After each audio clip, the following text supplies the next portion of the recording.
শামীম পাটোয়ারির ব্যাটে চলছে স্টিকার লাগানো, যে স্টিকার এসেছে আবার রুবেল হোসাইনের কোম্পানি থেকে। রুবেলের বাইকের ব্যবসা সম্পর্কে অনেকে জানেন হয়তো, তবে বিপিএল এর এই সময়টার প্রমোশন করে আরো বেশি জানিয়ে দিচ্ছেন স্বয়ং রুবেল হোসাইন।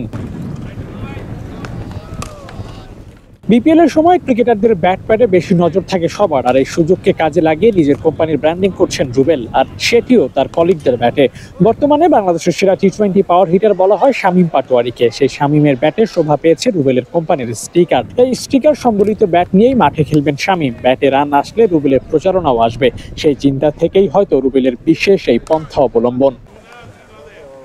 অবশ্য এই পরিকল্পনা নতুন কিছু নয়। এর আগে সাকিব আল হাসান, সৌম্য সরকারও একই কাজ করেছেন। গত বিপিএলে সাকিব নিজের কোম্পানির প্রচারণা করতে গিয়ে নিজের সাংবাদিকদের বলেছেন তার জুতোর নিউজ করে দিতে।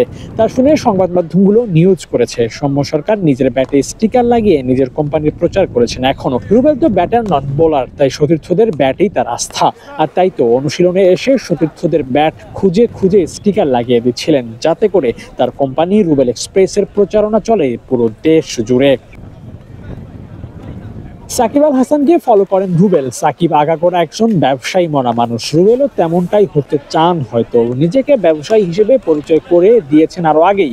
এখন সেই ব্যবসাকে ভালোভাবে পরিচর্যা করার জন্য বিভিন্ন পন্থা ব্যবহার করছেন রুবেল হোসাইন।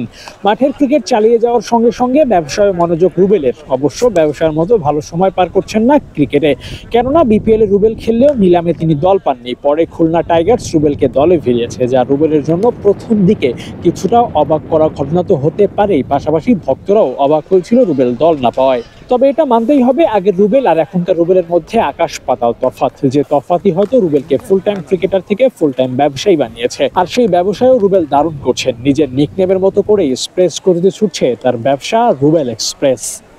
Abu Naim, sports Times, Sylhet.